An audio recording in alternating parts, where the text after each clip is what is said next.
Hello बच्चों, इस video में मैं जैक यानी कि झारखंड एकेडमिक काउंसिल के यहाँ पे फर्स्ट टर्म एग्ज़ाम के क्लास 10th का इंग्लिश का मॉडल पेपर क्वेश्चन सॉल्व करने वाला हूँ। और ये हमारा सेट 1 है, ये ध्यान में रखें। इसमें आने वाले हैं टोटल नंबर ऑफ़ क्वेश्चंस 40।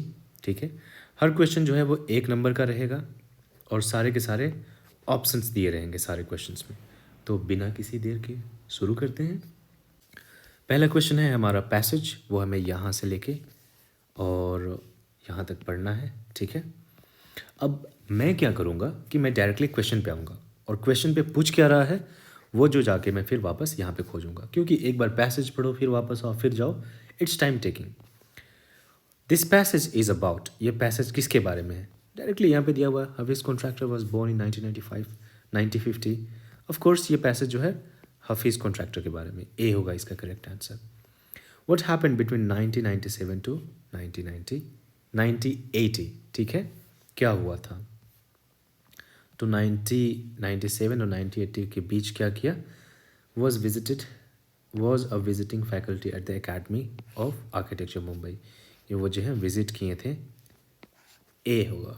ठीक है, तीसरा जो है हफीज़ डिड ग्रेजुएशन फ्रॉम, उन्होंने अपना ग्रेजुएशन जो है वो कहाँ से किया था?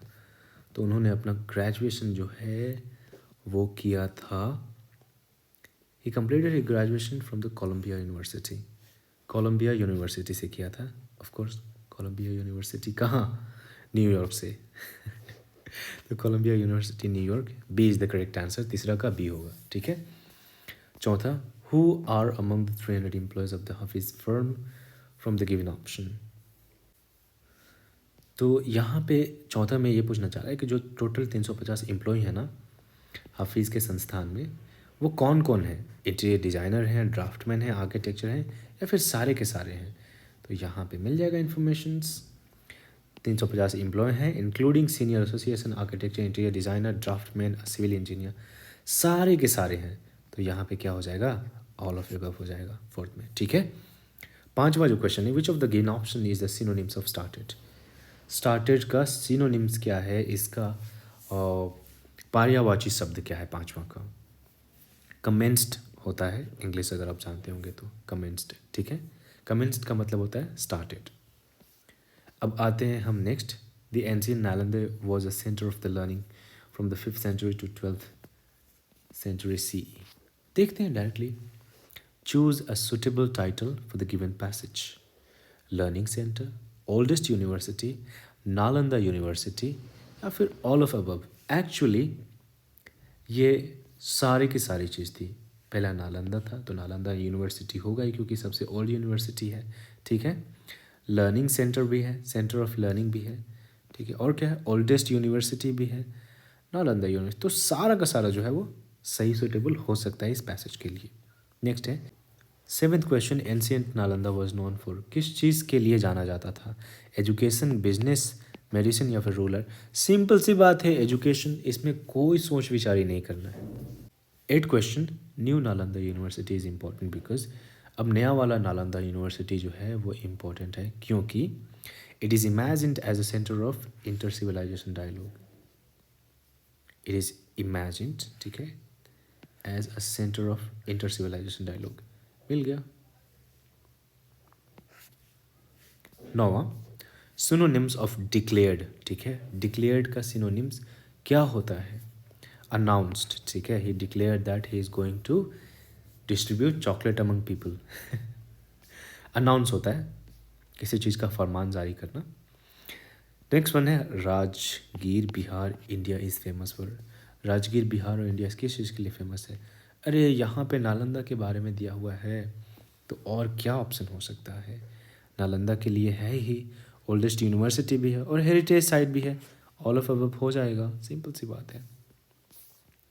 अब आते हैं हम अपने नेक्स्ट क्वेश्चन में, और ये जो है ये एक लेटर है अपने दोस्त के पास, तो ये मेरा इनफॉर्मल लेटर है। ठीक है, कंप्लीट करना है इन्फॉर्मेशन जो लेटर में दिया हुआ है।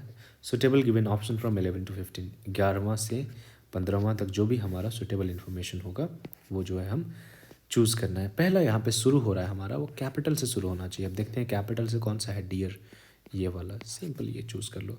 और वैसे भी नाम जो है ना प्रॉपर नाउन होता है। प्रॉपर नाउन में हमेशा लेटर कैपिटल होता है। करण हो गया, मान लो प्रिया नाम है तो पी कैपिटल, इस तरह से।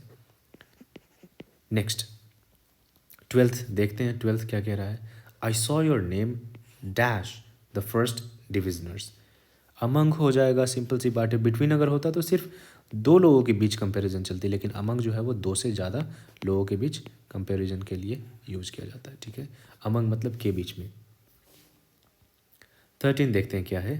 Congratulation on your grand, and then 13th का ऑप्शन ग्रांट सक्सेस होगा, सक्सेसफुल होगा, सक्सेस होगा या फिर सक्सेसफुल। यहाँ पे स्पेलिंग में ना आपको ये जो है थोड़ा घुमाने की कोशिश कर रहा है, ठीक है। पर स्पेलिंग आपको हमेशा अच्छे से याद रखना है कि सक्सेस का स्पेलिंग होता है ACUCCESS। तो यहाँ पे ए जो है वो करेक्ट आंसर हो जाएगा। अब यहाँ पे 14 सो सैलवी एज वी सो, जैसा कि हम बुनते हैं वैसा ही हम काटते हैं। रीप यहाँ पे मैं बिना ऑप्शन देखे बोल दे रहा हूँ, रीप होगा यहाँ पे। रीप देखते हैं ऑप्शन में है क्या, रीप है, डी करेक्ट आंसर हो जाएगा 14 का डी। 15 देखते हैं, योर लविंगली फ्रेंड होगा, योर लविंग फ्रेंड होगा, क्या होगा इसमें से। योर लविंग फ्रेंड होना चाहिए इसका 15th का सी। मैं यहाँ पे देखा भी नहीं अच्छे से, but I know the answers. इतना सिंपल चीज़ है, इसे तो छोटे छोटे बच्चे कर लेंगे। आप तो 10th क्लास में हो। Fill in the blanks by choosing the suitable verb from the given option below. यहाँ पे सिंपल सी बात है, यहाँ पे मेरा दिया हुआ है प्लूरल नाउन, ठीक है। प्लूरल है मेरा, सब्जेक्ट जो है वो प्लूरल है, तो इसके साथ हम सिंगुलर हेल्पिंग वर्ब यूज करेंगे। क्राई हो जाएगा, सिंपल सी बात है। Babies cry when they are hungry, बच्चे रोते हैं जब वह भूखे होते हैं। 16 का ए लॉक लगा दिया जाए। 17 what time does the train leave. What time, what के बाद जो है डू डज डिड लगता है, आप याद रखना, डज हो जाएगा 17 का सी। अब आते हैं 18 में, fill in the blanks by choosing suitable models, ठीक है। मॉडल क्या होता है, कैन, कुड, में, माइट, ये सारी चीज़ें। From the given option from 18 to 12, 18 to 20, ठीक है। अब नीचे जो है आंसर्स ऑप्शंस दिया हुआ है। अब इसमें से आपको चूज़ करना है कि कौन सा जो है वो सुटेबल होगा। अब यहाँ पे डांस वेल, डांस क्या, डांस करना है क्या है, कला है। अब यहाँ पे क्षमता दर्शाया जाएगा, एबिलिटी, और एबिलिटी को दर्शाने के लिए क्या यूज किया जाता है, कैन यूज किया जाता है। सिंपल आंख बंद करके डी मार देना, सही हो जाएगा 18th का डी। नेक्स्ट आते हैं, dash bless you, God bless you. हमेशा जब आप दुआ वगैरह दोगे ना, मे हमेशा यूज करना है। May you be successful, may God bless you, इस तरह के। मे 19 का मार दो, सॉरी 19th का बी मार दो। यू डैश पे द टैक्सेस, यू मस्ट, एकदम जरूरी है, नहीं पे करोगे तो कानूनी कार्रवाई हो जाएगी।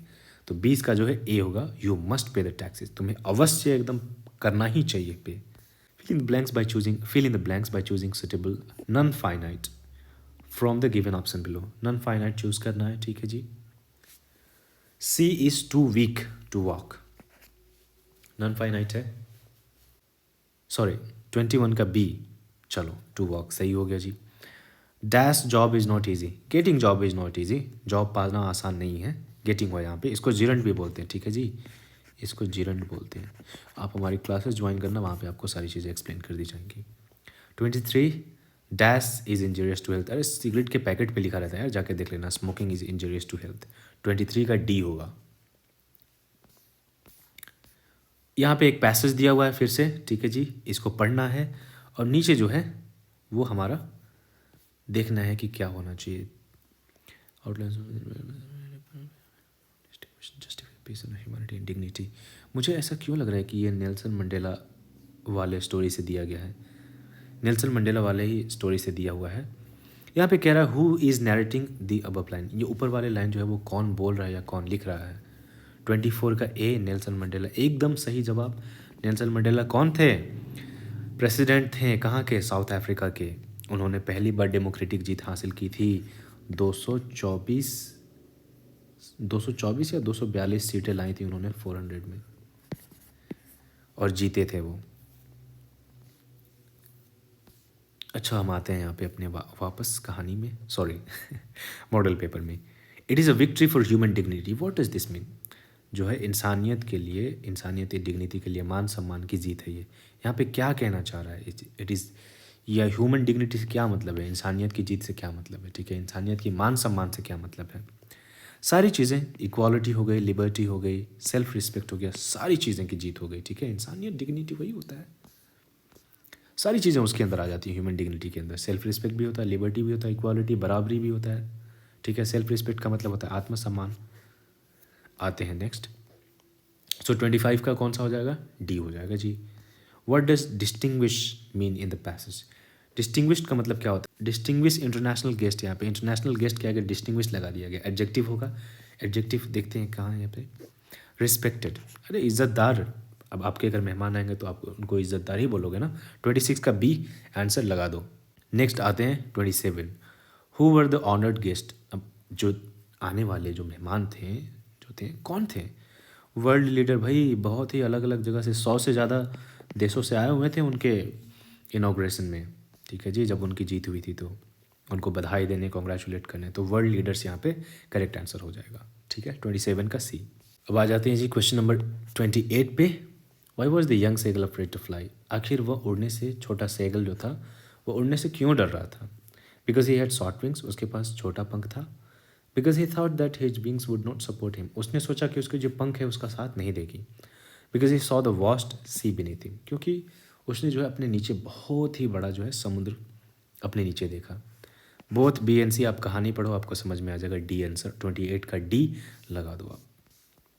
29। What did Lencho think of the post office employees? Lencho जो है पोस्ट ऑफिस के एम्प्लॉय के बारे में क्या सोचा? वो यही सोच रहा था कि सब के सब बेईमान है, मेरा पैसा रख लिया। 70 सेंट ही उसको भेजा गया था, ठीक है। 70 पेसोस, सॉरी 70 पेसोस भेजा था उसने, भगवान से मांगा था 100 पेसोस, ठीक है जी। 100 पेसोस नहीं मिले। ये कहानी आप पढ़ोगे ना, बहुत इंटरेस्टिंग स्टोरी है ये वाला। तो डिसऑनेस्ट समझा जी, लोगों को बेईमान समझा और बोल भी दिया था लेटर में। Who was Annie's best friend? Any की जो है बेस्ट फ्रेंड कौन थी, ठीक है। 30 का आप स्टोरी अगर देखोगे, किटी जो थी एनी का बेस्ट फ्रेंड थी। स्टोरी जरूर पढ़ो आप लोग, बहुत ही इंटरेस्टिंग स्टोरीज है आपकी बुक्स में। Which one of the given poem is written by Robert Frost? Robert Frost के द्वारा कौन सा पोएम लिखा हुआ है? रॉबर्ट फ्रॉस्ट ने एक पोएम लिखा है, फायर एंड आइस। आप ज़रूर देखना, किताब में है आपके, कि धरती किस तरह से ख़त्म होगी, धरती पे पाप बढ़ गया, ये वो करके बहुत सारी चीज़ें हैं। बहुत 4 लाइन 5 लाइन की है, बट काफ़ी मीनिंगफुल है। He should be lurking in the shadow, उसे जो है छाँव में छुपना चाहिए या लुकना चाहिए, इस तरह से। Sliding through the long grass, और लंबे घासों से फिसलना चाहिए उसको। किसको बता रहे हैं अभी? नियर द वाटर होल, जहाँ से पानी बह रहा है, ठीक है, उसके करीब से। वे द प्लम्स डियर पास, और जहाँ पे जो है मोटे मोटे जो है हिरन वहाँ से गुजर रहे हैं। ये मान लो मोटा सा हिरन है, इधर से पानी पास हो रहा है और उसको जो है सैडो में इधर रहना चाहिए। ये एक्चुअली पता है आपका टाइगर इन अ जू वाला लिया गया है। अब इसको लिखा किसने है? लेज़ली नॉरिस हैं, टाइगर इन अ जू की राइटर, ठीक है। तो 32 का डी हो जाएगा। Who is he in this lines? He मतलब किसकी बात चल रही है? ही शुड बी, उसे रहना चाहिए कहाँ? छाँव के नीचे, घास से लुढ़कना चाहिए, पानी होल के पास जाना चाहिए, जहाँ पे मोटे मोटे जो है, प्लम्प मतलब होता है मोटा, चर्बी से भरा हुआ, मोटे मोटे डियर्स, डियर मतलब हरिन जो है वहाँ से पास करते हैं, वहाँ से जाते हैं, गुजरते हैं। यहाँ पे कुछ नहीं, टाइगर की बात चली है, टाइगर इन अ जू वाली कहानी है, तो ऑफकोर्स टाइगर की बात चलेगी। What does plump mean? Plump का मतलब क्या होता है? फैट, मोटा। Where should he be according to this extract? उसे कहाँ होना चाहिए इस कहानी के अनुसार? यहाँ पे जो लिखा हुआ है इसके अनुसार कहाँ होना चाहिए? ऑफकोर्स जू में होना चाहिए, और कहाँ रहेगा? ये सब सारी फैसिलिटीज़ जू में ही होती है। 35 का ए, आंख बंद करके आप मार दो, सही हो जाएगा। Choose the correct option from the given question from 36 to 40। अब लास्ट पड़ाव पे आ गए हम। What made thief come back to Anil? जो चोर था उसको क्या मजबूर कर दिया अनिल के पास वापस आने के लिए? पहला नंबर तो अनिल का ऑनेस्टी, अनिल की ईमानदारी, और दूसरा नंबर कि वो उसको गिल्टी फील हुआ, या फिर दोनों, अनिल का ईमानदारी और उसको गिल्टी भी फील हुआ कि भाई हम चोरी कर लिए, क्यों कर लिए, ईमानदार आदमी था। इसका आंसर है सी, बोथ। 36 का C. 37। Mrs Pumphrey is responsible for Tricki's element because. Mrs Pumphrey जो है वो जवाबदेही है किसके? ट्रिकी के, बीमारी के। क्यों? सी ओवरफेड हिम, उन्होंने ज़्यादा खाना खिला दिया। शी ट्रीटेड बैडली, उनके साथ गलत व्यवहार किया। किसके साथ? कुत्ते के साथ। She did not give him plenty of food, उसे खाना ही नहीं दिया। या बोथ ए एंड सी, या फिर ये या ये। एक्चुअली इतना वो खिला देती थी ना खाना कि बेचारा कुत्ता बीमार हो गया। ए होगा, ओवरफेड हिम, ज़्यादा, ज़रूरत से ज़्यादा खाना खिला दिया। Who is Mrs Pumphrey? Mrs Pumphrey कौन है? ऑनर ऑफ द डॉग, कुत्ते की मालकिन। What did the thief do for Anil? Thief जो है वो क्या करता था, ठीक है, अनिल के लिए। चोर जो था वो अनिल के लिए क्या किया करता था? उसके लिए चाय बनाया करता था या फिर उसके लिए मार्केट जाया करता था? एक्चुअली दोनों, चाय भी बना देता था अनिल के लिए और बाजार भी जाया करता था। What does I refer in the thief story? I जो है, मैं जो है, वो किसको दर्शाता है? अनिल को। रस्किन बॉन्ड, रस्किन बॉन्ड तो राइटर हैं जी, इनको कैसे दर्शाएगा? हरी सिंह या फिर नाना बाबा, इनमें से कोई नहीं। हरी सिंह को दर्शाता था, ठीक है। अगर आपको ये वीडियो समझ में आया होगा then you must subscribe to the channel, like the video and comment करके आप ज़रूर बताना कि आपको वीडियो कैसा लगा। थैंक यू, मिलते हैं आपसे अगले वीडियो में। Till then take care of yourself and always keep smiling.